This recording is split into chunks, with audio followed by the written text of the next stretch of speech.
ભરૂચ જિલ્લાના વાલિયા તાલુકાના ભરાડિયા ગામમાં રહેતા પ્રગતિશીલ ખેડૂત જયેશભાઈ નાથુભાઈ પટેલે અભ્યાસમાં બીકોમ અને એમ્બ્રોઇડરીનો કોર્સ પૂર્ણ કર્યો છે.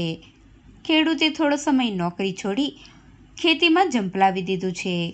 ખેડૂત પોતાની 21 એકર જમીનમાં અલગ અલગ પ્રકારના 18 જાતના ફણસની ખેતી કરી રહ્યા છે. ખેડૂત છેલ્લા 23 વર્ષથી ખેતી સાથે સંકળાયેલા છે. ખેડૂતે 18 પ્રકારની વેરાયટી ભેગી કરી તેના ટ્રાયલ લીધા છે અને તેમાંથી અમુક વેરાયટીના ટ્રાયલમાં સફળતા મળી છે. ખેડૂતે અલગ જ પ્રકારના ફણસની ટ્રાયલ કરી છે. પહેલાંના ખેડૂતોએ ઉગાડેલા ફણસને દિવેલ લગાવીને કાઢવું પડતું હતું.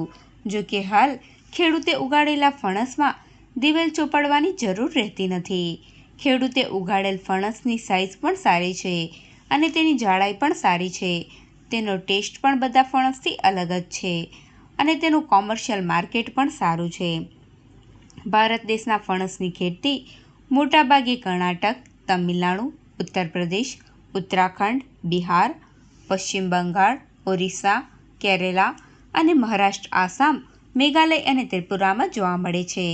પરંતુ વાલિયા તાલુકાના પ્રગતિશીલ ખેડૂતે એક નહીં પરંતુ 18 જાતના ફણસની ખેતી કરી સૌ કોઈની ખેડૂતોને વિચારતા કરી દીધા છે. તેઓએ કરેલ ફણસ વિદેશી અને દેશી પ્રકારના છોડ છે, જેમાં છોડ નાનો હોય ત્યાંથી તેનું ઉત્પાદન શરૂ થઈ જતું હોવાનું ખેડૂતે જણાવ્યું હતું. ફણસને આરોગવાથી માથાનો દુખાવો, નસકરી, ફૂટી હોય તેમાંથી રાહત મળતી હોવા સાથે ભૂખ વધારવા, ઝાડાને રોકવા અને થાઇરોઇડમાં ફાયદાકારક, કોલેરા રોગમાં રાહત આપવા સહિત અનેક રીતે ફણસ ફાયદાકારક છે.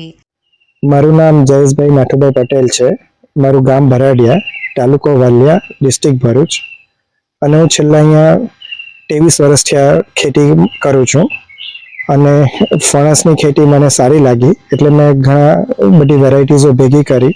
ટોટલ 18 જેટલી વેરાયટીઝો અમે અહીંયા ભેગી કરી અને એના ટ્રાયલ લીધા છે અને એમાંથી અમને ઘણી બધી વેરાયટીઝમાં સક્સેસફુલી રિઝલ્ટો મળ્યા છે.